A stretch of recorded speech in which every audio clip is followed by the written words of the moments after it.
You're listening to My Grito Podcast Network, celebrating the culture of Chicanos and Latinos one story and voice at a time. Listen to more My Grito Podcast Network shows over at mygrito.net.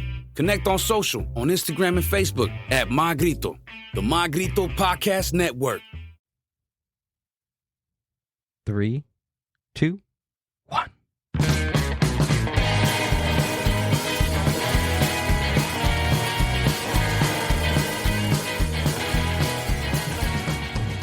What's up, Leo? What's up, Gil? What's going on, man? Chilling, man. Thanks for inviting me down here. Thanks for coming out to Cowtown and hanging out with us for about an hour and a half. Oh, that's cool, man. Appreciate it. Leo from Movies on Weed podcast. Yes. Thanks for coming out and chilling with us. Yes, thank you. Thank you for inviting me. I had to sober up long enough to come down here. So, yeah, I'm just trying to maintain. Nice. All right. Cool. That's what it's all about, dude. You just got to maintain. Right. Exactly. Get something steady and then just, fill it out. See how that feels. Yeah, just ride that wave, after that whole hurricane debacle. Yeah, dude. I'm just, that 50-year storm, it got us all, just threw us off completely. Yeah, that was a Californian storm, if anything. If anything in the world right now was anything like California, it was that. It was a hurricane. It was a Californian hurricane. That was a California hurricane, right? It was too lazy to really unleash. Yeah. Right. It unleashed for a couple of hours and it was like, I'm just going to chill. All right, that's enough water for these people. They're fine. They like to be sunny and hot and sunny and hot and sunny. I can't do this for long enough for them. Yeah, dude. I think the worst part about it had to be the humidity. Dude, I can't do the humidity, bro. Yeah, it's just, ugh. But other than that, it was like, I could have swore El Nino was a lot worse than that, but. Well, when was El Nino? Was that, how long ago was that? The 90s, right? Yeah, it was the 90s, somewhere around there. I just remember, there was feet of water all over the place. Really? Yeah. How long did it rain for? Do you remember? Felt like days. Yeah? Yeah. But they were saying supposedly that this one was the biggest hurricane to hit California in 85 years. Well, Baja California. Yeah. Does that count? Maybe. Yeah, because in Baja, it got bad. It was pretty bad. Yeah. Yeah, I saw all those posts down there. I'm like, damn, that sucks. Yeah. See if you can get some video footage after. Amber. Oh, you know that one that you showed me of the Dodger Stadium that you're like, Dodger Stadium? It was fake. That was from a movie, right? No, it was just a mirage. Like when you're driving and you see water on the floor. Oh, that's what it was? That concept, yeah. Oh, it looked pretty real, dude. So somebody posted a video of Dodger Stadium and it looked like it was literally underwater. Really? Yeah. I think I saw something along the lines. I think I reposted it. Yeah. On my Instagram. But I'm like, I never really go anyway, so I'm like, it's all right. It could rain. That's it fine. could rain. Well, there was I don't know, I rarely talk about sports, but there was a Rams and Raiders game on that Saturday before the rain. Yeah. I don't know. Yeah. Well, I don't really think that really stopped any of the fights that went down, but That's true. It would have mitigated some, maybe. Yeah. Who knows? That's true. Blame it on the hurricane. Are these some of the... There we go.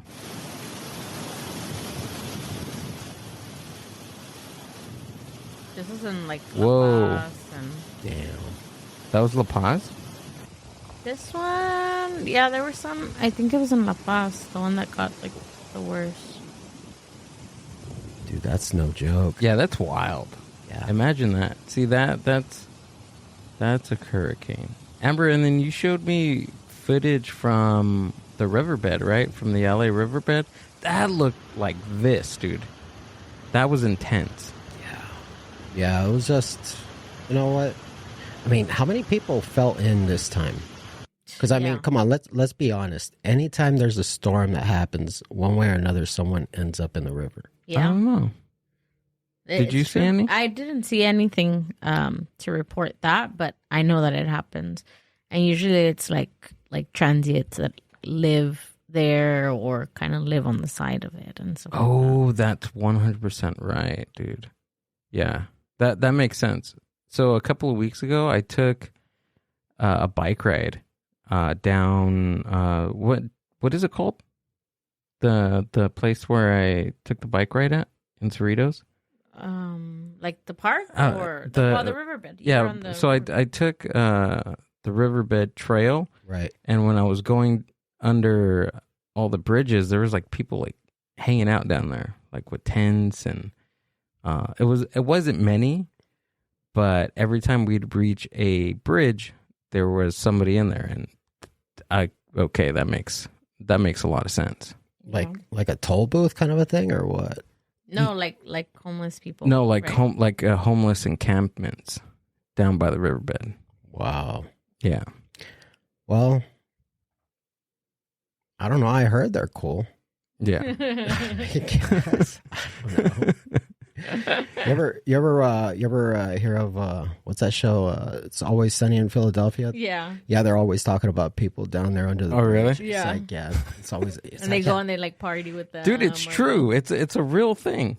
Yeah. My thing is, I am super scared because it was the first time I rode a bike down there. Right. So I was thinking, like, on the way up, I was like, these people can easily just get a shank and just stab me real quick on my bike as I'm passing through. Like, really quick. Right. It could be so quick that you don't even feel it. You just feel something poke you. And it could be a needle. It could be a knife. It could be something. You know what? A dick? I don't know, dude. I'm scared. It could be.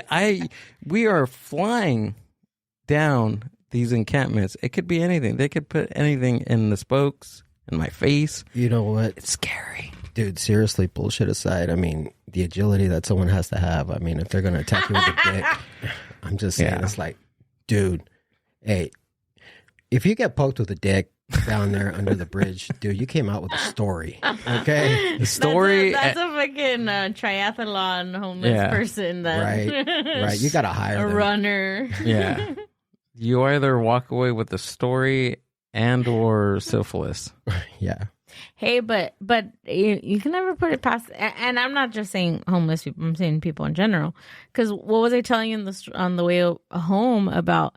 I already seen 2 videos of people that are driving like down the street, and they get a spear.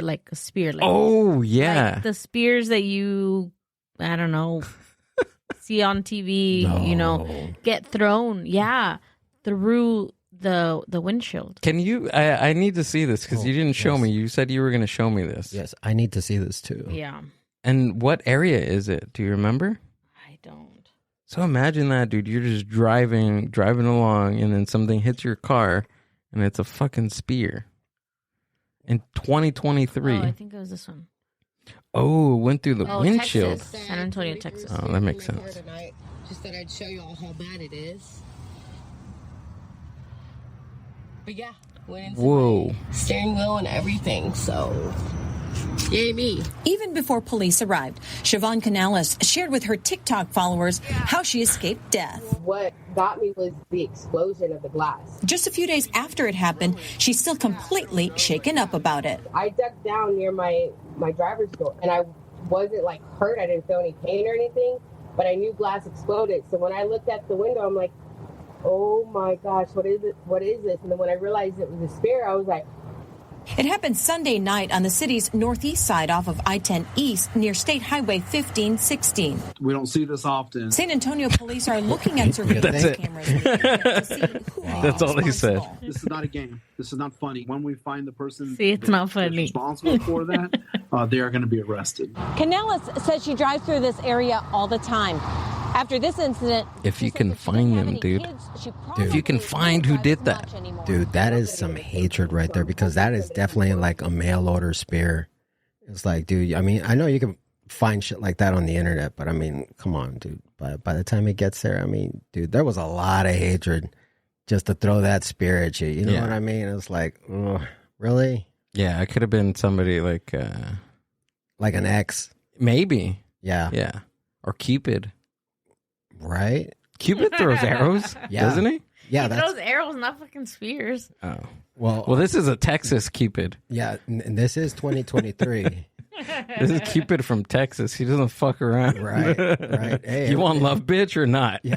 What do they say? Everything's bigger in Texas? Yeah, there you Dude, go. that's See? no joke. So it wasn't a spear. It was just an oversized arrow. Yeah, exactly. Yeah. I should be fine. She will survive to live another day. And good for her because that thing went super close to her body. Yeah. Well, It was inches away. it's safe to say he got his point across. Yeah. Yeah. Was she the only one or was there more of these? I think I seen another one, but Dang, I don't know that's where. This is wild. the one I seen. Yeah. Have you seen what is that movie? Down the Wrong What is it? The Wrong Turn? Down the Wrong Turn? No, it's just called Wrong Oh, Turn. wrong turn. Yeah. With all the hillbillies. Yes. Yeah. I recently got into that franchise over the weekend. Yeah, it was pretty decent. Yeah. I'm not gonna lie, it was pretty decent. So I tried to watch the original and they didn't have the original anywhere. Like I have a Fire Stick right. and I searched for it through the entire Fire Stick. It wasn't on Paramount. It wasn't on Hulu. It wasn't on Netflix, HBO Max. None of those. So I couldn't find the original first one, but I was able to get part 2 through part 6 or something like that, and the remake from 2021.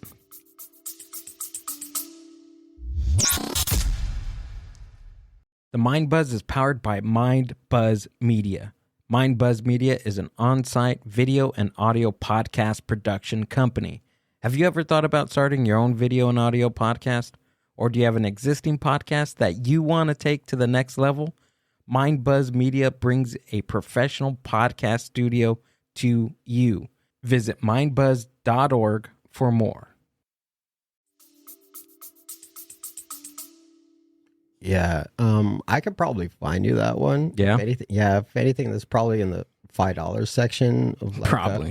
of a thrift store. But yeah, Right. the only reason I'm saying that is because I think I've actually seen it. I've kind of passed by it before, but I was like, you know what? Do I really need another copy of Wrong Turn? I think we need a DVD player. Yes, I think I have one somewhere. I got to find it. I think I put it in storage. Oh, we got to bring that out. Yeah, because I have some really good DVDs. I mean, they're all my dad's DVDs, but these have some Have you watched them? really You wanna funky watch something? taste. Like funky taste and horror. Like he was just like a weird. He probably has Wrong Turn actually. Humor me in funky taste. Just like those Sharknado stuff. Like before, like that even became a thing. Like that Sci-fi? type of campy horror. Like these weird movies from like the 80s. You know those like weird like BC studio movies. It's something like that. Dude, those are some of the best. Yeah. Have you actually watched Sharknado? No, I can't get through it. I can't. How far is it? How far do you get to it? Do you want to give it like the 15, 20 minutes? Maybe. I don't even, to be honest, Leo, I don't think I've sat down and tried to watch it. I think I'm just from hearing like a shark name. I mean, come on, it's in the title. Well, yeah, that's true. That's true. Yeah. But you know what? I have a rule when it comes to certain movies. I like to give it the 10-minute rule. And I got to give a shout out to my wife because she's the one that had kind of taught me about this rule. So if I don't give her a shout out, I know I'm going to hear about it later. But yeah, she introduced me to the 10-minute rule. If a film doesn't catch your interest within the first 10 minutes, guess what? Just shut it off. Okay. Yeah, that's it. I mean, very rare and far between you'll come across something that, oh man, you trust me, it gets better later. Mm-hmm. And they do. But if it doesn't catch you within the first 10 minutes, that's it. Just shut it off. Gotcha. The You're either- 10-minute rule. Yeah, you're either into it or not. That makes sense. Okay. Yeah, it does. You But- save a lot of time. Yeah. But I was only able to get I think the 2021 version. So I watched that one before the originals. So that already screwed it up for me. Right. From there, I watched the second. You're talking about Wrong Turn. Yeah. So I'm talking about Wrong Turn. Okay. From there, dude, I wasn't able to watch the all the other ones, because the Wrong Turn 2021, it threw me off of what Wrong Turn, like the franchise, is, and I don't know what it was, but it was just, I don't know, it wasn't the same. I feel like if I would have watched the original and then the rest, it would have been fine. And then the remake from 2021, it would have been different. Yeah. Screwed it up. Yeah, some franchises will do that. Some will actually get better down the line. Mm-hmm. But yeah, Wrong Turn. Yeah, it just, you know what? There's a point in which it goes straight to DVD that should kind of lead you along the way. You know what? Do I really want to keep going? I mean, some early movies like that, like in the early 90s, they had a lot of sequels that were straight to DVD, straight to tape, straight to video, what they called it. And for the most part, they were entertaining, but it didn't have the magic of the original. Absolutely not. Just like all those National Lampoon videos and remakes. National Lampoons. Who else? American Pie. Yeah, American Pie. All the comedies from that era straight to DVD. Yeah, and somehow they ended up keeping who was it? The dad, Eugene Levy. Yeah. He's in all of them. Yeah, he was. Yeah, in every single one till the point where they actually make, I guess, enough money and people actually care about it. It's like, you know what? Let's actually make another American Pie. I mean, they're not working now. Let's put them in a new scenario. Yeah, let's bring them back. A reunion, a funeral. That's the next one. American Funeral. I am weary to see where that pie is going to be during the funeral. Oh. I hope somewhere that's where. It's called rigor mortis. It could still happen. Well, yeah. I didn't want to explain that, but I didn't want to go there. That's what I'm here for. I know. Thanks for keeping this conversation alive. You're welcome. Thank you. So tell us a little bit about your podcast. Well, my original podcast, it started off with just me bugging my wife because I grew up watching a lot of flicks. So when quarantine happened, we were pretty much at home, and I was always one of those that knew a lot of the trivia behind it, and I'd start telling her about it. And she was not one of those movie fans, so she would be telling me like, all right, shut up already about it. You need to tell someone else. So, quarantine, they started sending out a lot of money, so I ended up buying some equipment. And, well, I mean, when you start getting stoned, you start watching a movie, you start seeing it in a whole new light. Like, take, for example, Big Lebowski. We've all seen that, right? Some of it. You've seen some. But I know the basis. You know the basis. Yeah. There were certain things that, like, rewatching it a couple times, especially when you're on a good one, you definitely catch that. I mean, you didn't catch it the first time around. Like, for example, I mean, he was the stoner, and if you really watch it, he had it called out from the beginning, which no one really paid attention to because he was just, I guess, just a stoner. Just a stoner. He was just a derelict. Nobody really cared about him. And it was just definitely one of those flicks where you really just caught like a lot of things, like after multiple rewatchings, especially, like I said, when you're stoned. Mm-hmm. I'm sorry, that THC is hitting. It's all good. This is why we do this. But okay, so tell me about, like, are the movies that you talk about specifically in your podcast, are they like one genre, or they're just your favorites on your list that you like to watch? They're just all over the place. Kind of how you had mentioned your dad, he had a funky collection. Yeah. Yeah, so did my pops. Oh, okay. He had a funky collection. Like, back then, he used to love to point out one of his favorite actors was Charles Bronson. Okay. He loved to remind me, Oh, he looks like your Theo. Because I can see that. Yeah. I mean, that was he looks like everybody's Theo. Everybody's Mexican uncle. Yeah, with long hair. Yeah. And that bowl cut and that mustache. Yeah, he's senior citizen Punisher. That's what he was. But for the most part, yeah, he used to show me like a lot of crazy flicks. And I mean, like I tell a lot of people, I grew up watching Bronson before I watched Disney. So yeah, I guess you could say I got desensitized to violence a long time ago.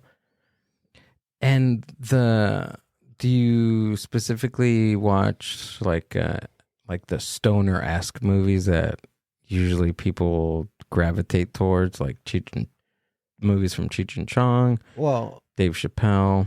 Yeah. Well, Cheech and Chong is kind of unnecessary. That's the first one you have to watch.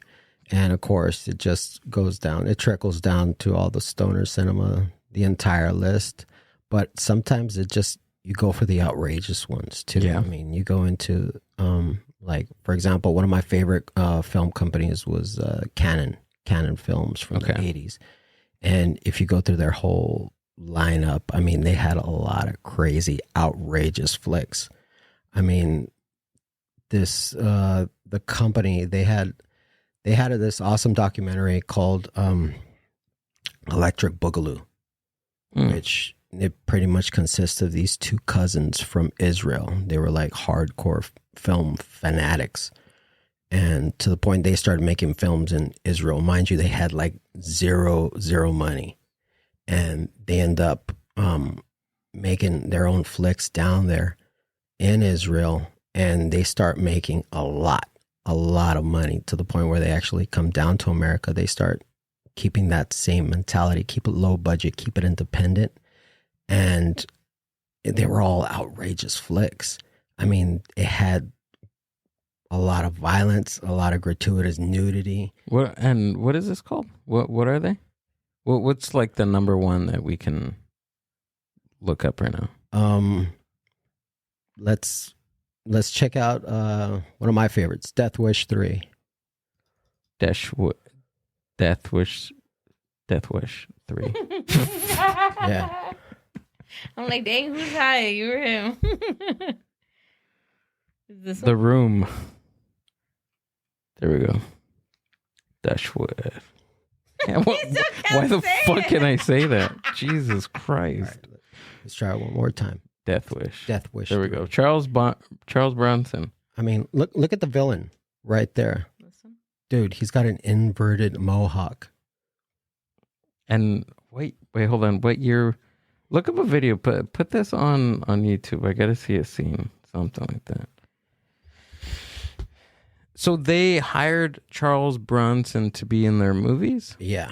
Him. You also had Chuck Norris, too, when he did all the Delta Force movies. Oh, so this was back in the 80s, Yeah. mid-80s, 85. I mean, there's stuff in this movie, I mean, you can't redo nowadays.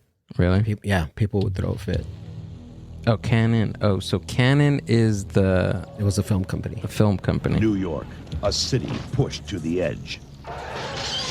People pushed to the limit, and no one's got the guts to stop them. It's collection time, Charlie. 3 murders, 4 rapes, 9 acts of random violence.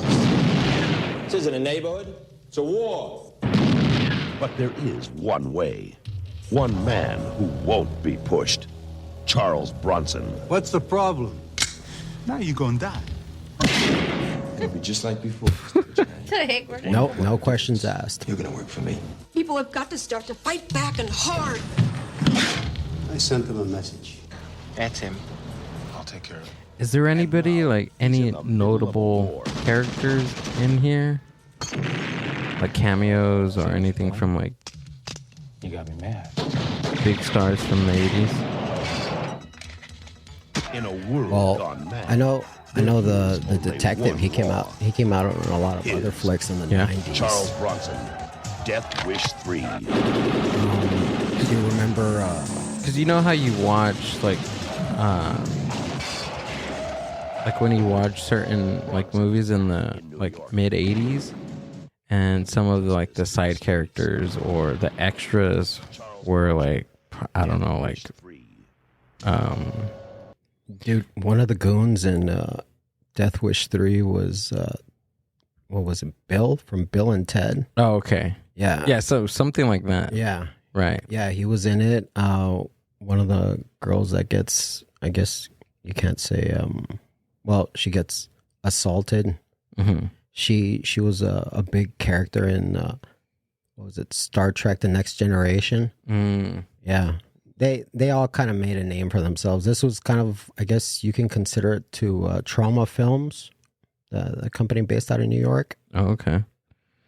Have you seen Lucas?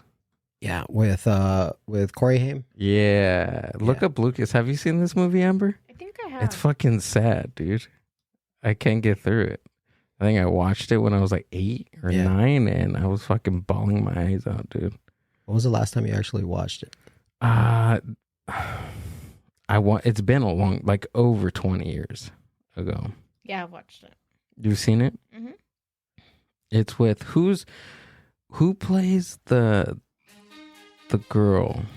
Who is that? Lucas, I've heard a lot about you. Really? Who plays the girl? Do you know? No, but I could find out. Yeah, Heartthrob, 86. Well, to collect him, you have to kill him. I just look at him. That's nice.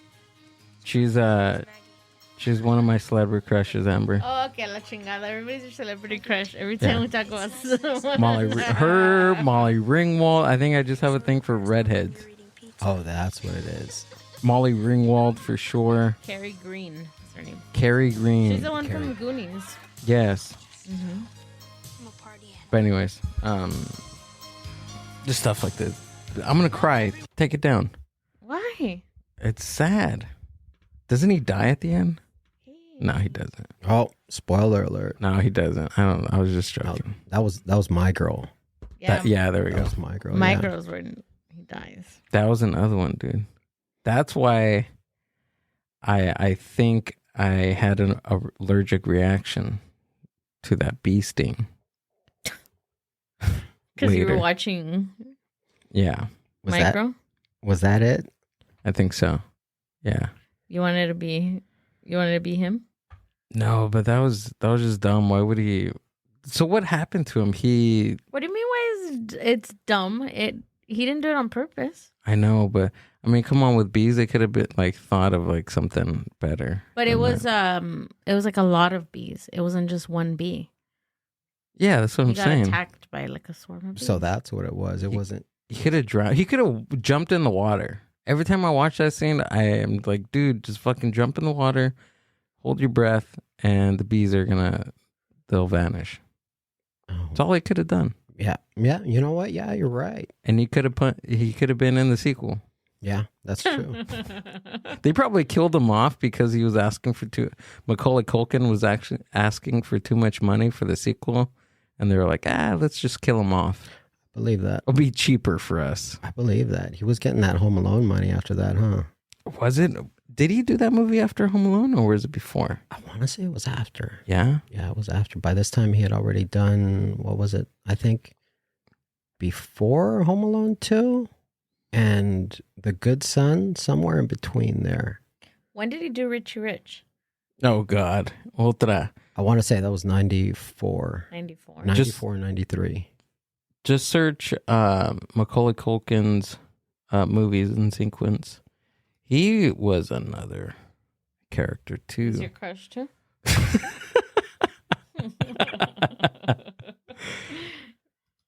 Him and Monster. Party Monster? Yes. That was a good one. He was good. He was good in that movie. Yeah.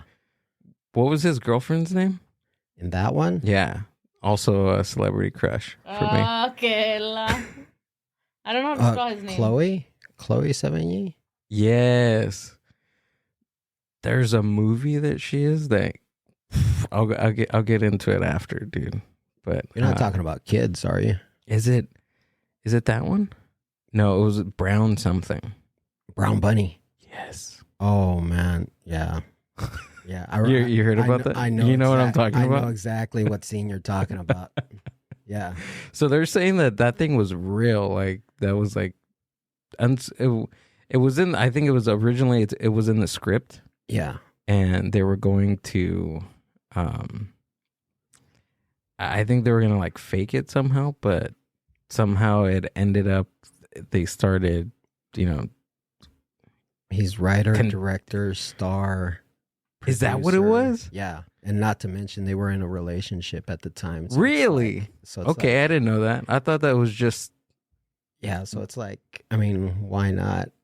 If you kind of figure nobody's going to be watching your movie, or you know what, just say what the hell and do it. Because I mean, from what I've heard, there's a lot of flicks where supposed sex scenes it actually happened. Yeah.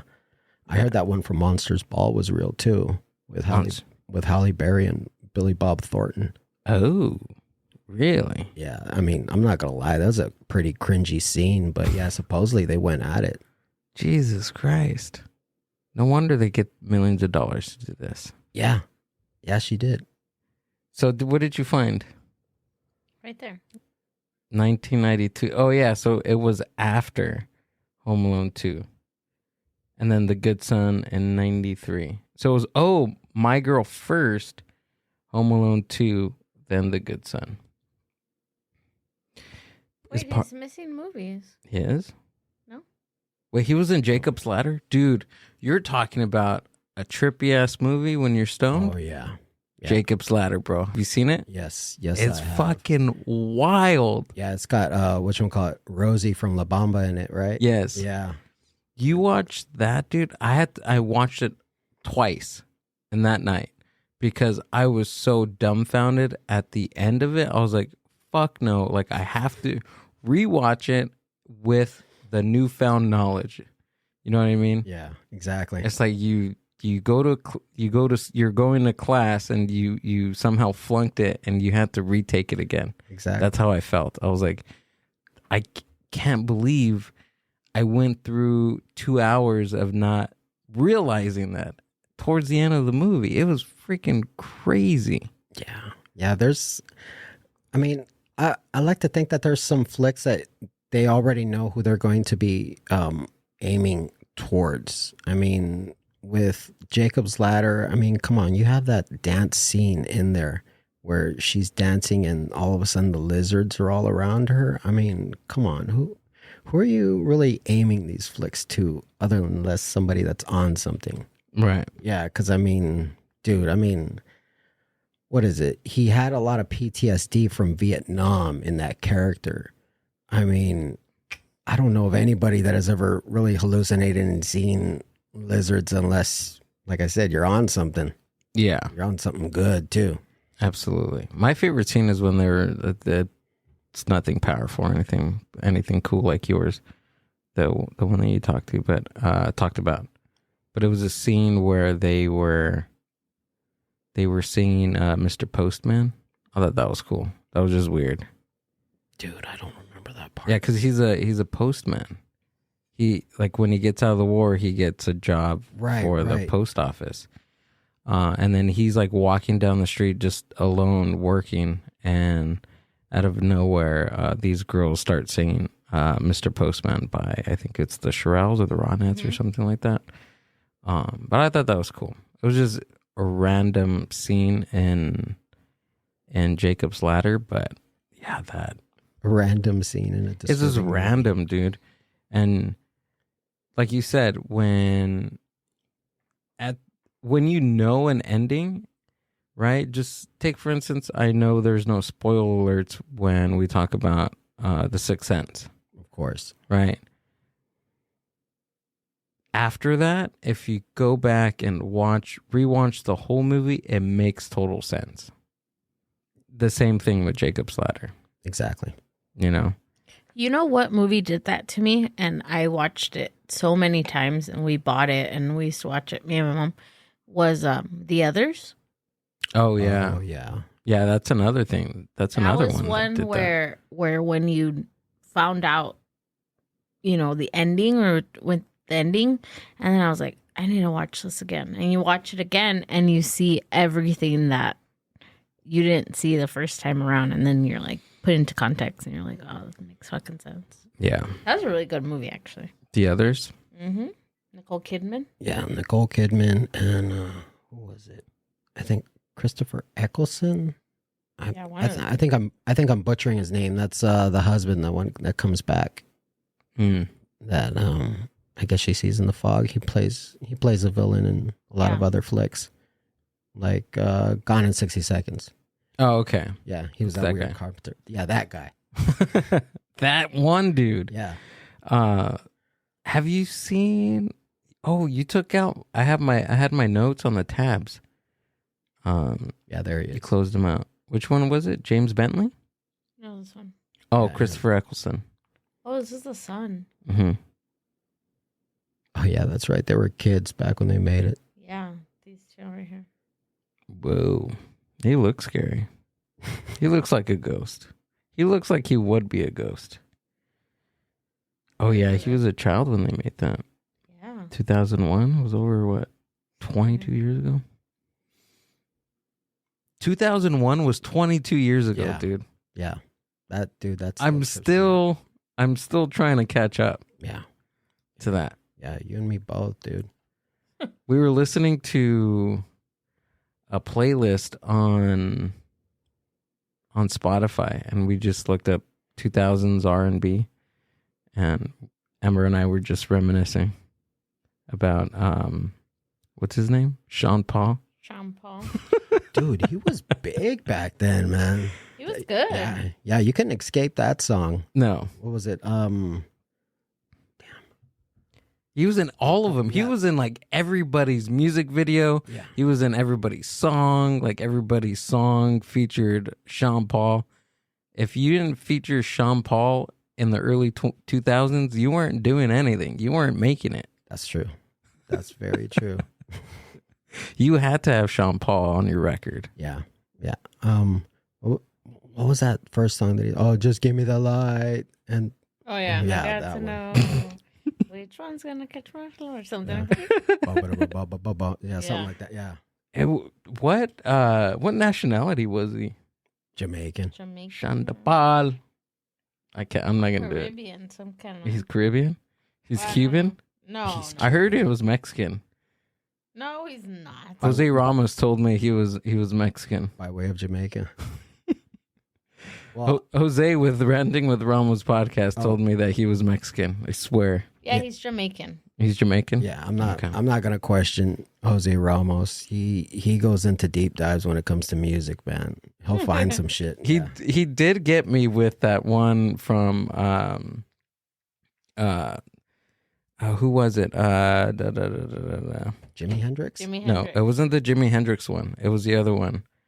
The Little Richard. He got me with that one. Oh, the one that he copied the. Yeah, other the guy? was it Rudy Tooty? Yes. Yeah. Yeah. It's about I want to. Yeah, I just heard that episode too. I was like, no way. It was when he told me I was like, okay, that's fine. I will listen to you, man. You're okay. I get it, but we have to look it up. And we did, and it was right there. I'm surprised that a lot of I have to go back because I really didn't do a really good deep dive on that, but I'm pretty sure that happens in music all the freaking time. There's probably somebody out there in the early 2000s that was Sean Paul-esque, but Sean Paul just took that attitude and ran with it. You know what I mean? Oh, I believe that. You know? I definitely believe that.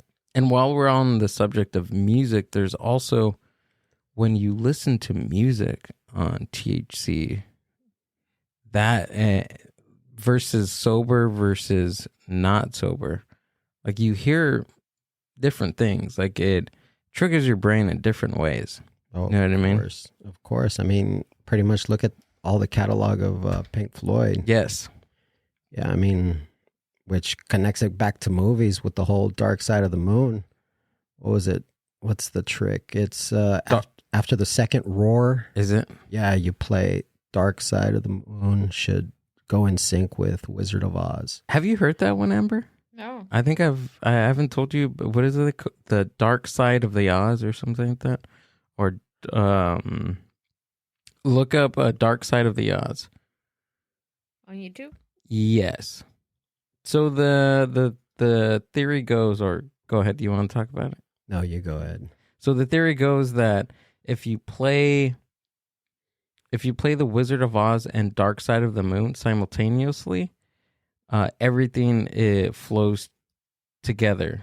Like all the lyrics, the song, the sound, and moves along with the story of Dark Side of Oz, or of Wizard of Oz. So this is specifically one song.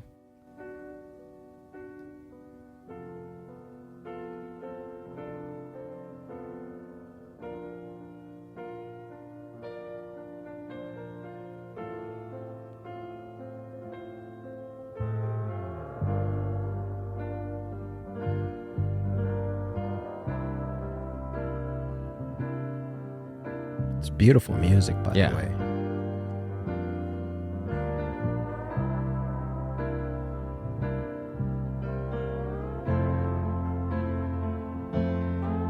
I am not frightened of dying. Anytime will do. I don't mind. Synchronization of the film Wizard of Oz and music album Dark Side of the Moon by Pink Floyd. So it just reveals all these different synchronicities between the movie and the album. And it's the full album.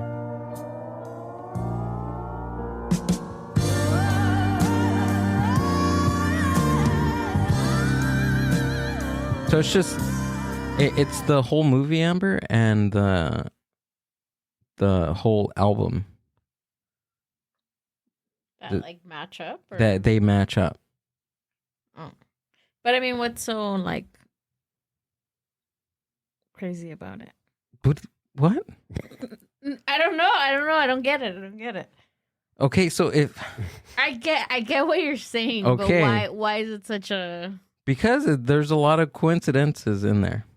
But the movie came first. Can't they just have gotten influenced by? But a whole album? Why? Who and Pink Floyd were at the height of their career. Why would they go to Wizard? Well, I get it, but why would they go to Wizard of Oz and make a whole thing about it? I don't know. They did weird shit. They were on acid and shrooms and. The first time I heard this album, dude, I was floating, and oh my God. So this is the most amazing album ever. Right. It's one of the greatest. This and OK Computer by Radiohead. Okay, I Both can see that. albums are just amazing when you are doing extracurricular activities. Of course. I like that. I like the way how you put that. Yeah. Extracurricular activities. Yeah. And what I mean by that is when you're cleaning, or of course doing the dishes, of course, or walking your dog or walking your cat, whatever you walk, you're walking your lizard. But it's, I don't see how you don't see the significance in this, Amber. You're really shocking me today. I'm sorry. Okay, maybe I can't explain it, but there's... No, I'm not saying that it's not significant. What I thought it was like a coincidence or some kind of... That is a coincidence. No, I can't. Okay, so maybe go to the... Maybe if they were both made in like the same year, or maybe they're one not before. I know, but what I'm saying is like Pink Floyd was like way after the movie was already done. Okay. So couldn't he just have watched the movie and been so inspired? But why would you do that? Why not? People get inspired by movies all the time, or music, or art, or things. No? You know what? That's the best way to put it. Why not? I mean, if they make an album to it, I mean, of all things, who would ever believe it? I mean, if you just listen to that album on its own, I mean, it's just beautiful music. But once you start letting it known little by little, you know, if you match this with Wizard of Oz, suddenly you got a whole different soundtrack. I mean, somebody had once told me a long time ago that when they played Wizard of Oz on AMC, if you were to switch it on to the Spanish channel, the SAP, they were playing Dark Side of the Moon. Just sinking along with it. Now, whether or not that's true, I don't know. But I'm like, I like to think so. I'm like, that would be pretty badass. That's pretty cool. So, okay, I get all that, but go to the dark side of the rainbow. You can't get over it. Huh? The theory explained. I need it explained. I want it to be explained so I can better understand it and for you to better understand it. Let me say one thing before we watch this. What? Let me say one thing. If they would have like predicted things are not coincidences. There's no coincidences. Give me my 2 seconds. There's no coincidence. You talk the whole show. I know. Give me a second here. If they would have like predicted something or something, we're like, then I would be like, oh shit, that's creepy. But it's a movie that was already created. Like, I don't know. Love me, hate me, hate me. So I'm guessing you've probably heard of the Dark Side of the Rainbow, also known as the Dark Side of Oz or the Wizard of Floyd. In case you're unfamiliar, it's a phenomenon in which the Pink Floyd album The Dark Side of the Moon syncs up with the 1939 film The Wizard of Oz. But some people claim this isn't a coincidence. They argue that the members of Pink Floyd intentionally made the album to line up with the film and then left clues in a later album. You've seen this video already. Episode of Strange and Unusual Tales. We're going to dive into the history of this theory and discover if there's any truth to the dark side of the rainbow. You made it seem like they were aliens from outer space. Today's episode is brought to you by Magic Spoon. Have you seen Roger Waters? As a kid was such a blast, but as I got older, I started to realize how much sugar is in it, and I had to cut it out. But even today, I still get cravings, and that's what's so great about Magic Spoon. They basically reinvented your favorite childhood cereals. Yeah, that cereal looks actually really good. The theory. They watched the movie. So the theory goes, if you get a CD of The Dark Side of the Moon and a VHS or DVD copy of the 1939 version of The Wizard of Oz, but make sure it's the version with the line in black and white, as there you go. the color version of the line is a different version of the film and the theory doesn't work as well. Okay, so once you have the CD all queued up, wait for the third line roar, hit play after the roar, and then watch for the synchronicities. According to fans of the theory, there are about 60 so it's one roar. Music lines up with the film, but some people like to take it a bit further and let the album repeat itself for a second and third time, and this brings the total up to nearly 100. Of these, the craziest ones, in my opinion, are when the lyrics "Balance on the Biggest Wave" coincides with Dorothy's tightrope walk. Okay, so stuff like the song "Brain Damage" matches up with the Scarecrow song "If I Only Had a Brain." And when Dorothy is listening to the Tin Man's chest, the album finishes to the sound of a heartbeat. The tinsmith forgot to give me a heart. But even so, there are variations on when to start the album. Yeah. Some say to hit play on the first. All right, I get it. I get it. Others say to do it on the second. Are you sold, Amber? No, I just proved what I was saying was correct. Both of your guys' faces. I can see both of your faces at one time, and it's great. You know what? Do you have any mushrooms? let's take a couple right now and let's watch it right now. No, I think that's awesome. I think if they made it in for it to be purposely synchronized, or maybe even found years later to be synchronized, that's fucking awesome. It's art. Look for something that is similar to this. What I was just saying was that it wasn't a magic trick. Is what I'm trying to say. That it's not a magic trick. It was just. You atheists are just a ray of sunshine. You know that? What do you want me to look up? Now, just knowing that, do you think the Jamaican version, the dub side of the moon, would that also match up with it? I never heard that. What's that? You can look that one up. Dub side of the moon. That actually is rad, dude. Oh, sure. Dub, DB. See. Side of the moon. Hold on. Who was on? Is that a specific band that did that, or is it like a variety? It was the Easy All Stars. Full album? Yeah. Let's get a little taste of that. Yeah, cut the video because they're gonna. There's the Tin Man's heartbeat.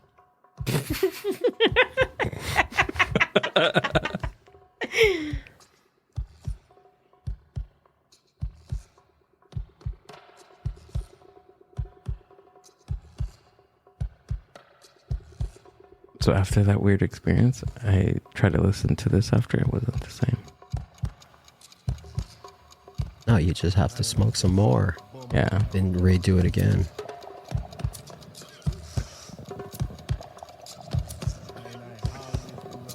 The stereo is on it. Pretty cool. Yeah. Nothing like hearing a bong and surround sound.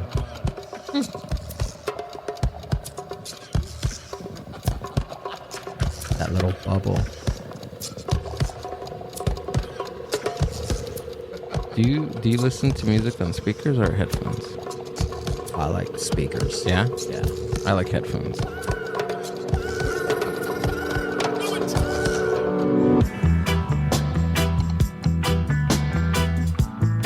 Yeah, this is... Oh, that's cool. It's dope.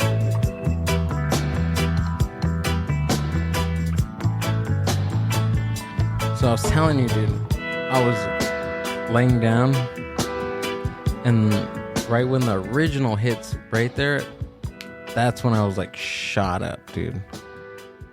And I was just like elevated. No, you could. I was trying to be dramatic with the sound. I was shot and I felt like I was levitating and I felt like there was like a diamond got shot into my forehead. It was weird. It was like this weird exchange, you know? Like I was staring off into the distance and that shot like a diamond through my forehead, and it was weird because it was like a weird like exchange of energy. It was just the weirdest thing ever. Like energy and knowledge. Right? Yeah. Some like I was being like, and then there was another aside from that. Were you breathing the air? Yeah. It was like a weird, like I felt like I was being like, something was being downloaded into my head. Now that you say that. Now, do you recall what was it? What do you mean, what was it? What was downloaded? I think just... The Wizard of Oz. Yeah. The Tin Man's Heart song got downloaded. No, it was... Yeah, if it's a Jamaican music, I can only imagine the Tin Man's Heart. It sounds like a steel drum. Right. The info that was downloaded was something like, I don't know how to explain because it wasn't really like speaking to me with words. It was just giving me a whole bunch of like random pictures. But I know the pictures weren't random. Like, you know, like when film is like running through light and you can see all like the outer shapes of it. So it was like that. Like somebody was flipping through like a flip book. Almost. Yeah. Yeah, you see the images. Yeah, it's like so it was like that. But it was just like of like mountains and like wildlife and like certain like Neanderthals. It was weird. Interesting. Yeah. Like fish coming outside the water and like kind of like almost, this is gonna sound crazy, but like almost like evolution type of thing. Say that. Yeah. Like, dude, you started unlocking some secrets. Something like started seeing evolution. Right. And there's I was watching this video over the weekend about universal intelligence and like consciousness and like how space-time holds information. Like if that was a real thing, then everything holds information. Plants, trees, the mycelium underneath the ground. Interesting. Yeah. Right, by that theory, everything has information built into it. Like these microphones probably have all the information that I've talked to with over 100 people, right? Right. So they have that information. This table has memory of some sort. Yeah, you know what? That's true. That's true. I mean, years from now, after we're all long gone, there'll still be energy on these tables. I mean, if you look up hauntings, I mean, things that are bought in thrift stores, they have to be cleaned because apparently energy sticks to items. Jeez. I have a whole drawer of energy and all the pictures I collect. I didn't know that. Ugh. Well, you can't wash pictures, so you're screwed, Amber. Them, no, you like sage them or something? You can wash them. Yeah, with salt water. With like little cotton swabs and Q-tips. Like, it was crazy. I was a couple of weeks ago, I ended up going with my wife to the alleys down in LA. And I was like, yeah, you know what? We've been together long enough. I think it's time we start wearing some tacky jewelry together. So we stopped by, like one of those little botanical ones. And we bought, bracelets due to our birthstone or whatever sign we are. But as you can tell, they fell apart. Yeah, I'm not wearing them. But yeah, one thing that they specifically tell you is because when you purchase it, you have to clean it before you actually put it on, due to all the people that touch it prior to you getting it. That you don't know that if there's going to be bad energy associated with somebody that will just hand it off to you. That makes sense. Kind of. I can see that. So these other people touching the bracelet, they were just touching it and holding it. They didn't necessarily buy it. Yeah. Gotcha. But they could be having a bad day that day or something bad happening, and the day they put it on and they're stressed out or they're whatever, and you leave your energy on and you pass it, right? Exactly. Kind of that thing. It's like almost, the thing where they always say, well, they don't always say, but they say that you shouldn't name your children after yourself or anybody this they shouldn't be like a junior. Really? Or like, yeah. Because they're saying that, they say that this one's like psychological, it's like proven, but that you kind of pass on like how do I say it? Like you're passing on lineage in the name. So you're kind of passing on that, like subconsciously whoever has the name is like trying to live up to whose name that was, right? So then you take on like traumas, or you take on things from that name, like you're never, because they don't have their own name, they never have their own identity. It's always kind of emulating and trying to kind of like, match that name or whoever that person was in that name. Like sometimes you're like, oh, I'm gonna name you after your grandfather, he was such a great man, and subconsciously things are instilled, and then you grow up carrying all of that, of you have to keep the name alive, you have to honor that name. So it's in a sense in that way, but this is more like psychologically. No, that makes sense. Yeah, that makes sense. You gain all their trauma, so to speak. Mm-hmm. Yeah. So, I mean, you're just carrying all their baggage. You just handed it off to somebody by calling them junior. Yeah. Whoa. Yeah, that's exactly what they say. So they say, like, if you can, like, give them their own identity, give them who they are. Like, they don't have to look up to upholding the name or carrying that name type of thing. But I don't know. That's what I read. That's probably what happened to the Kennedys. That's why they're so screwed up. Yeah, there's a lot of truth in that. Yeah, that makes a lot of sense. But I don't think people really take that into consideration. I mean, looking back on it, I'd be like, oh, damn, I shouldn't have named him after somebody. But it wasn't just John and it wasn't just Robert.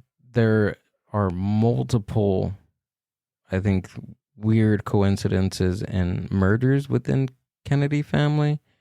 Not just the men, but there's like some women that had like miscarriages and shit like that. I think can you look up like the Kennedy curse if they have something like that? Sure. That there has to be. I don't want to be making stuff up. But this is my podcast, so fuck you guys. I'm joking. Kennedy curse, there is. There it is. The Kennedy curse is a series of premature deaths, accidents, assassinations, and other calamities involving members of the American Kennedy family. Okay, the miscarriages, I don't know if that was true, but it just seemed right, so that's why I said it. But I mean, these are. Does it say why they had a curse? Yeah. There's a full documentary. Oh yeah. You know what I'm watching tonight, baby? Go for it. Yeah. I get what you're saying here, but I don't think it's the same of what I was saying. Why? It's in the realm. Because these were things that happened. They were like anomalies, like deaths and assassinations. No, they were. The other one is like you subconsciously. Yeah, of course. Doing it to yourself. Like my dad gave me my grandpa's name, and if I knew more about my grandpa, or if I knew more about my grandfather, then I would somehow, some way, subconsciously, be like him. Yeah, embody who he is. But I never met the guy. I never met any of my grandfathers. Hey, neither did I. No. Right. Oh, really? Yeah. There we go. Cool. Yeah. There we go. Yeah, grandpas are okay. Yeah, they're cool. Mine weren't very present, so. Yeah, I think both of them passed away in the late 80s. Oh yeah, mine passed away in late 60s. Oh, okay, so yeah, early on, like way before. Yeah, before me. Yeah, but yeah, what do you know about your grandfather? All I knew is that he smoked a lot of cigarettes. There was only one picture that I seen him in, and this is my dad's father, and he's the grandfather that I was named after, Gilbert, and very slender man, very dark skinned man, tall, slender. That's all I pretty much really know about him. He didn't wear glasses. He was pretty up there in age, and that's all I really know, to be honest, is just from this one picture. I haven't really delved into that and asked my family, but that's really all I know. And then I know a little bit more about my mom's dad. He was a preacher back in the day, was in gangs in his early life, became born-again Christian, started a church, started this ministry to help people get out of gangs. And that was it. Just, I knew that he was very involved in the church. He was a pastor. I created all these different ministries. And that was it. That's all I pretty much know about them. I actually heard his voice, which was crazy. I think I was like 10 or 11 years old. The pastor of the church was playing like old video, and I was sitting right there with my mom, and they play like an old recording, and it's my grandpa preaching. Oh, right on. Yeah, and then my mom like looked over. She was like, "That's your grandpa," and she starts crying because she probably hasn't heard his voice in like fucking 30, 20 years, something like that. Wow. But yeah, that was the only time that I heard his voice. I've seen maybe 3 or 4 pictures of him, and that's it. Do you think that maybe if you had been named after him, maybe you would have gone down maybe his route? I thought about that, and I think about that a lot. Honestly, I do, because a majority of my family is like well deep into the church, like really deep. Like one of my uncles, he was a chaplain for a very long time. He was a priest of, like, he had his own church at one point. A few of my aunts right now are very heavily involved. My cousins are heavily involved. I feel like if I would have stayed within that lifestyle, it could have possibly happened. I don't know. But maybe. I'm going to tell you, like, there was probably a good chance. But I think just, yeah, I mean, there could have been, there's a universe out there where I became a pastor. Yeah. And I probably have my own church, and I'm live streaming to YouTube. Yeah. Yeah, I mean, I could totally see that too, especially with your channel. I mean, you reach out to a lot of people in a way. You can almost picture that as preaching. Mm-hmm. I mean, people are listening, and it's like they appreciate everything that you say. I mean, they hang on to your every word, and I mean, you do them some good. You cheer them up when they're down. You give them hope. Maybe. I'd like to think so. I would hope so, right? I wouldn't. I would hope that somebody would donations. Just kidding. That's the only. I think they call them tithes. Oh, tithes. 10%. It's 10%. 10%, guys. The Church of the Mind Buzz. Church of Gil. Reverend Gil. There we go. Dude, so on your pronouns you put Reverend. I thought that was hilarious. Yeah. We got to put a drop-down box because people are just putting wild stuff in there. Well, I mean, yeah, you did leave it open. And I think, yeah, to some extent, I was like, yeah, I think I ended up getting one of those certificates from the Universal Life Church. I did pay that $1. So, yeah, technically I am an ordained online minister. You are? Yeah. Oh, that's cool. Yeah, well, then, of course. Reverend Leo, thanks for doing this. Yeah, of course. There's it's only $1. That's it. Yeah. Well, we should do it. Well, you know what? This was back in early 90s, so I think maybe it's gone up a couple bucks, due to inflation. Can you look that up? I want to see how Universal Life Church. It's an actual thing. Yeah. Okay. Wait, so you pay $1 and you're Reverend? Yeah. What? Yeah. Well, I mean, they ask you your name. I mean, it's not like get like an elote for $1. Yeah, right? We can't even get hot Cheetos anymore for $1. Yeah, you can't even buy a soda out of the machine. $2.29. There it is. Oh yeah. All right, full name. Get legally ordained to perform weddings. And you got this? Over 20 million? Somebody asked me. Whoa. See, there it is. Gil, would you like to be a minister? Yeah. Let's do it. Oh, this is cool. So do they send me my robe and tie like after I get the... No, I think you got to buy it through their store. Because I want the whole getup. Like I get...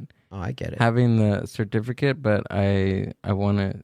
You know what I'm talking about, Amber? Mm-hmm. With the white collar and the black suit? Oh, I know what you're talking about. I think I found our Halloween costumes. Ministry. Oh, this is cool. But if you're going to go, you got to go all the way, man. You got to go like James Brown and Blues Brothers. Yeah. So keep this tab open, Amber, because we're going to come back to it and we're going to get ordained. Hex.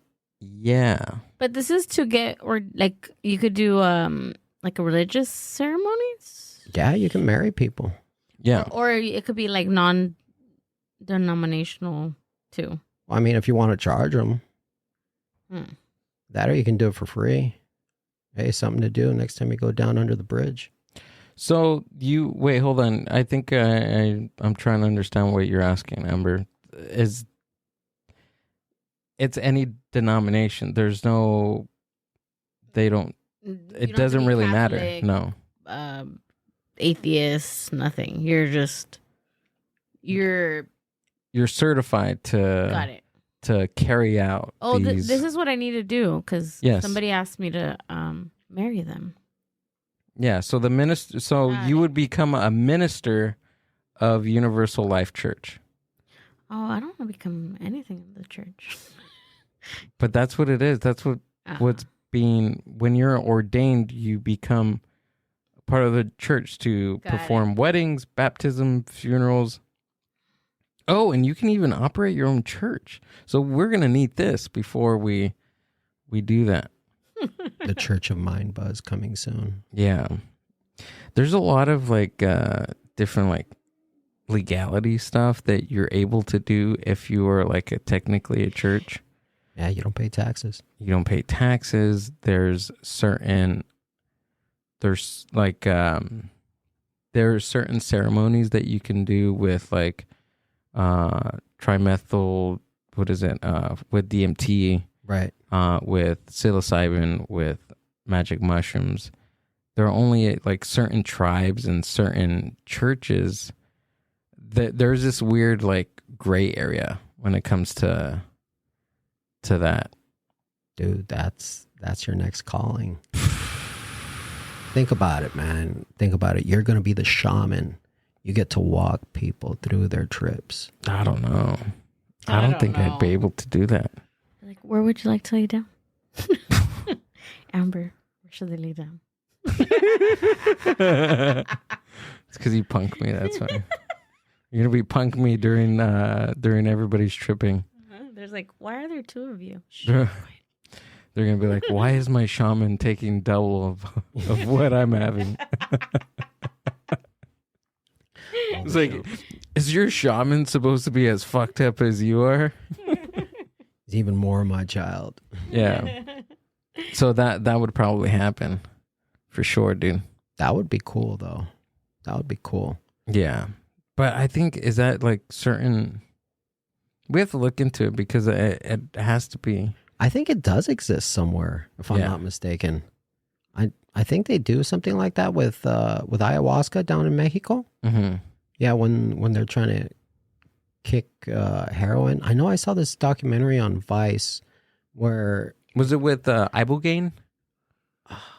Or because there's two things, they can kick it with ayahuasca and then also with ibogaine. I think ibogaine is similar, like it has similar effects to DMT, but ibogaine, I think there's this like crazy ratio of like 20 to 80%,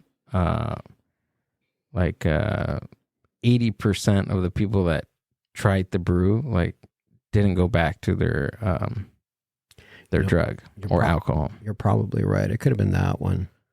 Because I could have swore I thought it was ayahuasca. But yeah, you know what? You're probably right.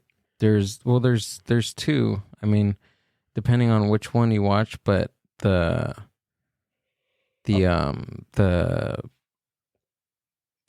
the last, like, that's the last of the plant medicine that has recently been discovered. Ibogaine. Yeah, look it up, Amber.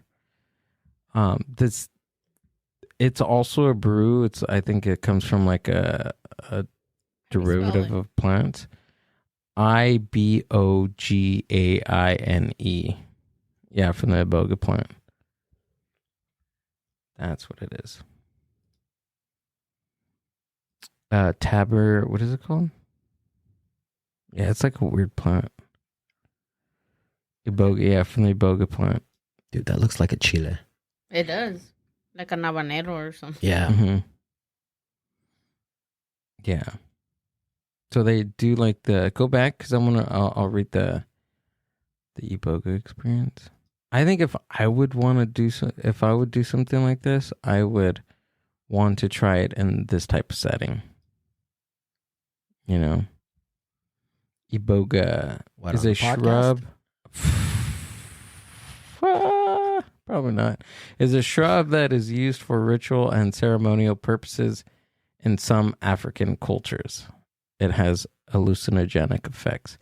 People use iboga for withdrawal from heroin, morphine, and other opioids, as well as for fever, addictions, and many other conditions. So yeah, it's the iboga. Okay, iboga. Yeah. Do you know where we can get some? In Africa? Oh, come on. This is California. Yeah. We got to have some kind of hookup down here. Imagine going by or texting your connect. Hey, dude, you got ibogaine? He was like, oh, funny you mentioned that. We just got some in. Yeah. But these have been here for thousands of years. Like the mushrooms, been here for millions of years.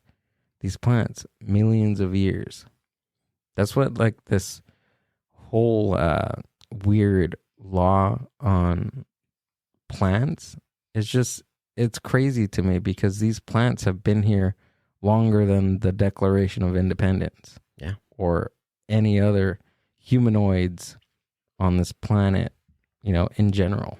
Just weird. Yeah. And these were the original medications. This was original, I guess, you could almost call it therapy, because I see mushrooms as therapy, and this is microdosing. I'm not talking about a handful where I'm looking at the walls melt or anything like that. No, but I'm just 2 caps, maybe 2 stems too.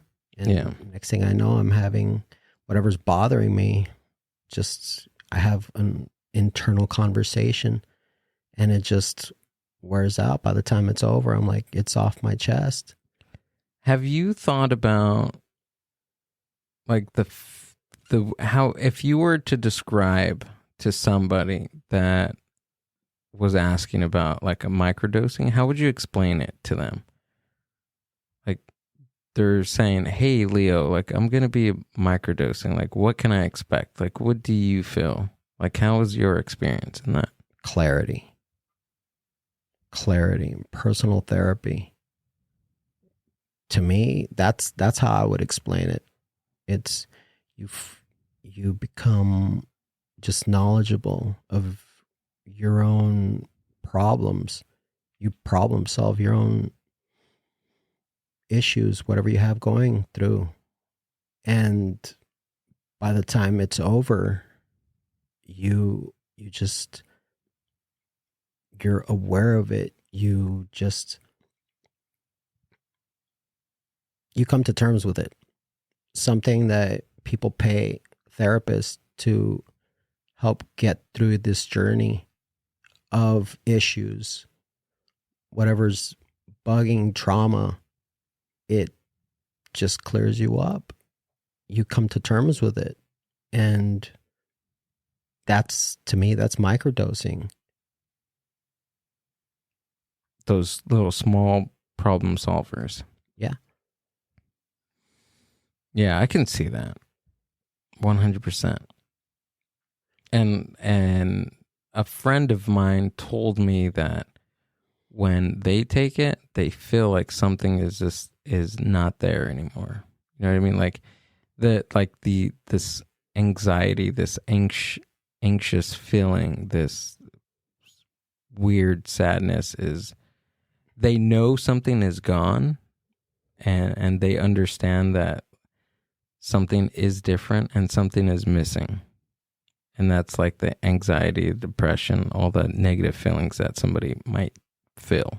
And I don't know about you, but usually to me the next day, I don't know why, I just feel a positive attitude. Just everything just feels brighter. It just feels less heavy. Right. I mean, I really don't want to trip too hard, especially I don't want to go down that route, because I've been there. And back in the long ago, Fantasia 2000, I figured, you know what, an eighth of shrooms on IMAX, watching it. Whoa. Yeah, then there's something about seeing whales swimming in the sky. Shit, I tripped hard on that one. Whoa. So yeah, I stayed away from that. But once I discovered the whole microdosing thing, it's like, okay, I can see the whole medicinal side to it. And I think it's a very untapped resource. I mean, I think it's a positive thing. Not a lot of people do, but to each their own. Where do you see the magic mushroom in the next couple of years with California? I mean, you've you've been through the 80s and 90s with cannabis and the 2000s with it becoming legal for medicinal, then recreational. Like, where do you see magic mushrooms in the next 5 years for California? Do you think it's legal in the next 5 years? I think so. Medicinally? I think so. It's going to get into the right hands, and I feel they're going to start doing things here with those mushrooms. Little therapy spots. Right. I mean, because they already have spots around the world. There's I believe there's ketamine therapy happening. I think that's one of the earliest ones in the US. Can you look up ketamine therapy US? There's ketamine therapy happening that also has some benefits to it too. Ketamine, yeah, therapy. Yeah, but there's tons of spots happening or popping up around the world, around I think Central America, Mexico. Like there's a lot of stuff happening. Yeah, but one thing that trips me out is how come that they have it down in Mexico and they don't have it here? Is it something where it's like, what is it? Just, I guess you could say, what, big pharma controls things over here? Because I think once we mess with Big Daddy's wallet, there's something there that can't be touched. We can't be messing with Big Daddy's money. No. There you go. When we tap into Big Daddy's money, Big Daddy doesn't like that. Yeah, that makes sense. Even with the prohibition on cannabis, it has taken almost 200 years. Have you heard of the book, or I think they have a documentary, The Emperor Wears No Clothes, or Emperor Wears, it's The Emperor Wears No Clothes by Jack Herrer. Oh, Jack Herrer? Yeah. Yeah. I've heard of the book. I haven't read it. That thing is awesome, dude. Check it out. I wish I had my copy. I'd let you borrow it, but it's somewhere in storage, and it has all these crazy nuances about cannabis, about how some of our U.S. presidents, they used to grow the cannabis leaf in like their yard. Wears no clothes. Oh. Safe. I'm glad that safe search blurring is on for that. But this guy just talks about hemp and about how hemp was going to change the world, dude, in the height of the industrial period. But hemp would have dug into Big Daddy's wallet, and Big Daddy didn't like that. So what Big Daddy did is made the hemp plant illegal.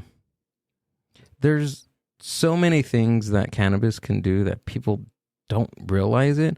Yeah, sure, you can smoke it and you can, Yeah, that's a given. Of course. But it has all these other properties that it can. Like you can make twine out of it. You can make plastic out of it. You can make cars out of it. There's all these different things that hemp and cannabis, or hemp, you can make clothes, like cheap clothes out of it. It's a wild thing to do. So I think before a certain period in time, clothes were made out of hemp. Rope was made out of hemp. The United States military used hemp in all their war clothes and their battle shit. And it's wild, dude. If I'm not mistaken, I think I'd seen something where I think several construction companies are starting to build with it now. Really? Yeah. If I'm not mistaken. I could have swore they're making bricks with it, just building houses with it. Whoa, wait, hold on. Why does that say $2,000? That's probably like an original copy. Yeah, I think that's the first edition. Jeez. Mine is not $2,000. Well, at least I don't think so. I probably bought it when I was high. I hope not, but that's where all my money goes, Amber. got it. Noted. Go to the all because I just want to read the like quick synopsis of it. You would dig this, dude. You would dig this out of everybody. Well, I definitely trust Jack Herrera. I've been a fan of his strain for multiple years. Yeah, and you can see that it. I could see he knows what he's talking about. Right. The Emperor Wears No Clothes is a nonfiction book written by Jack Herrera starting in 1973. There we go. The story begins when Herr takes the advice of his friend Captain Ed Adair and begins compiling tidbits of information about the cannabis plant and its numerous uses, including as hemp and as a drug. So it does a lot of things in the book. Like it talks about it as a drug for your biology, for your brain chemistry, and also used as hemp as material out in the world.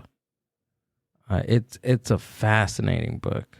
If you have like about 2 days, you can just deep dive into it. Me, dude, when I read, I have to, it takes me a very long time because I like to stop, research the new information and go back. Like I'm in the middle of like 25 and a half books right now. It's just impossible for me to finish something. It's my ADHD, I think. Yeah, I can. Yeah, I can kind of relate because I kind of, there was a point where I had the same issue when it came to having a lot of books too, especially I'd start reading one. I mean, if I really get stuck on one, I'm on it till I'm done with it. But then every now and again, you'll come across that book where you like finish a chapter and just like, oh, it just feels like it's dragging for a minute. It's like, yeah, I'm going to jump into another one. I kind of had that issue when I was reading Fear and Loathing in Las Vegas. Okay. Yeah. And you could see where that one kind of goes all over the place on that. Yeah, I can see. And one more thing with that book, there's this, from what I remember, there's tons of different things, but like the small tidbits that he talks about, there's this one tidbit about, I think it was George Bush Sr. when he was in the army, I believe his boots, or if I'm not mistaken, it was his boots or his entire uniform was made entirely from hemp. So the army was using these, like the United States knew the capacity of what hemp could be. And there's paper, you can make paper out of everything, dude. This thing is magic. Of course. But that dips right into Big Daddy's wallet, so Big Daddy didn't like that. Yep, that's true. Then all of a sudden the propaganda films came out. Yes. Just to prove how awful they were. But I mean, they're fun to rewatch every now and again. Starting in what, like 1937 with Reefer Madness? Yeah. Yes. Have you seen that? Oh yeah. You gotta watch it high, dude. Oh, and I have. Have you heard of the musical? There's a musical? Yeah. Really? What was it? Neve Campbell and her brother came out in it. Really? I want to say early 2000s, I believe. Yeah, but no, you know what? Just stick to the original Reefer Madness, black and white. Yeah, it's funny. My wife and I, we have a running joke with that. Every time we start hitting a joint, we start freaking out, kind of like the piano player. That's probably the best thing ever, dude. Yeah, I've yet to ever come across anybody in a murderous rage when smoking. Yeah, I mean, that's what they should be giving out at Dodger games. Somebody has a bit about that, and if they don't have a bit, I gotta look for it because that's got to be funny. Like somebody does. I think Bill Hicks has a bit about that. I believe that. Right? I believe that. Yeah, I can definitely picture Bill Hicks doing a joke on that one. Yeah, but I think that's what we need to give after the 7th inning at a Dodger game. We need to start giving out like cannabis joints. That would be fun.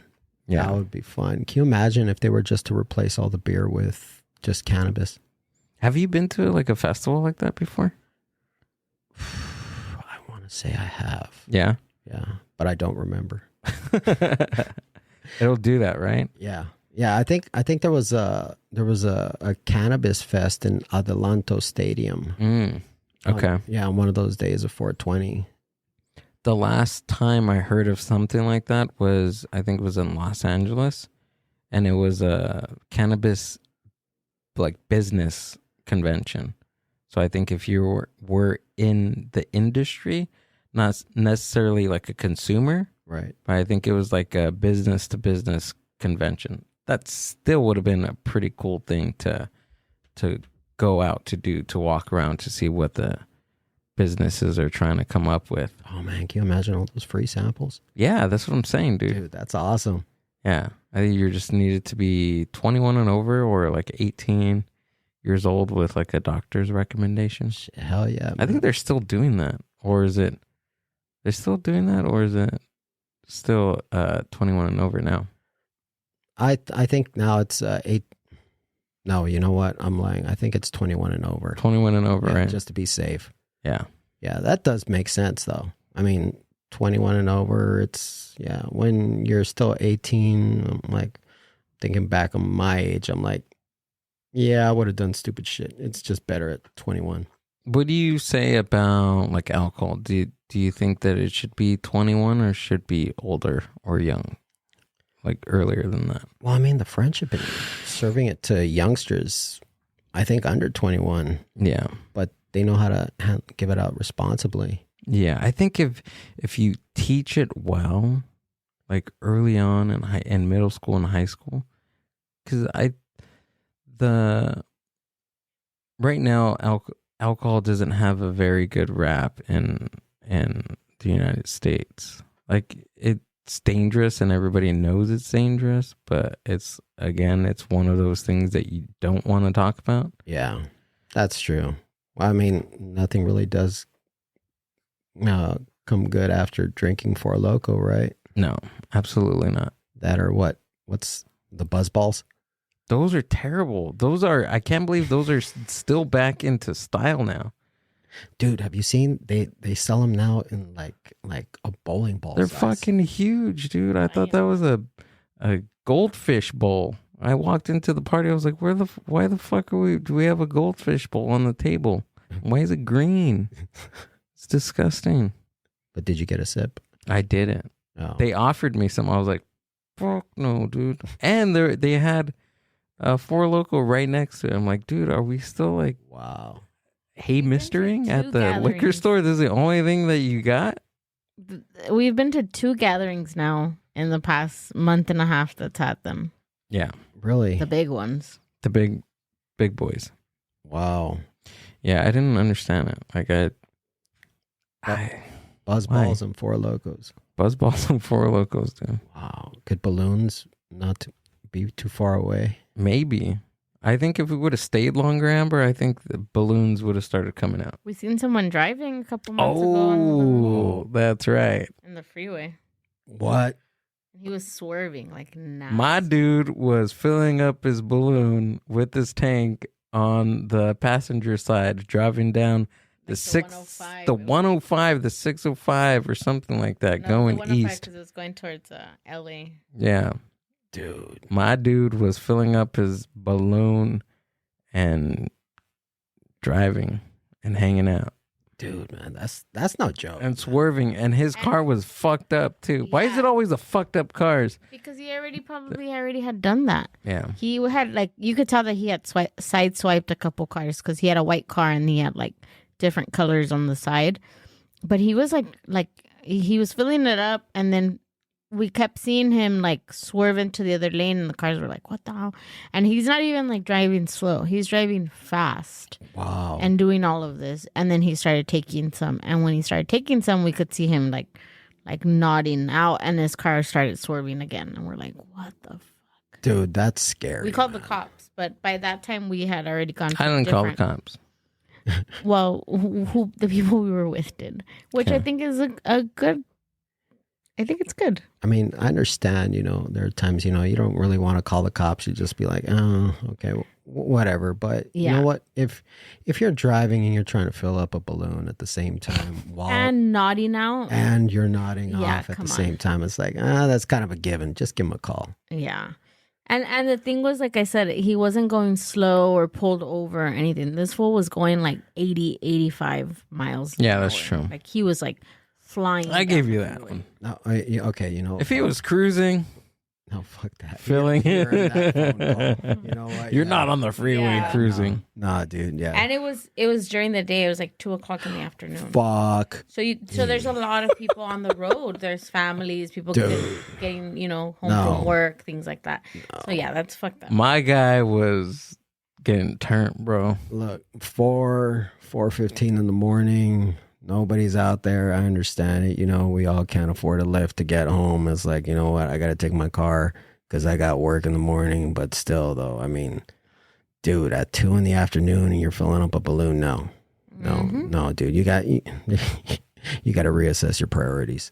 Yeah, it was 2 PM, and it was just weird to see. I feel like that wasn't the first time that we seen somebody with a balloon like in that month, right, Amber? In that month, yeah. I felt like we seen this like before. You're right. It had to be, because I remember that, and I was in the car. I was like, "Fuck! Like again? Like this is happening again?" You know? I don't know, man. I think you get comfortable doing whatever you're doing, and it just becomes second nature. And if you don't have people in your life to tell you, hey, bro, you shouldn't be taking your tank on the road with you and doing balloons on the way to your girlfriend's house, telling you that that's a bad idea, you need good friends. You need people in your life to tell you that. You need proper guidance. Exactly. Yeah. A father definitely was not present in his life. I don't think so. Yeah, unless, I don't know. But for all we know, he could have been a balloon, maker guy. We don't know that he's working on the road. He was a clown building balloon animals on the way. But for all we know. But in the meantime, you know what? I'm going to take advantage of this tank real quick. Just a quick hit. Yeah. For all we know, he would have. Let me just tell you this. He got the cops called on him. Somebody didn't receive their clown that day.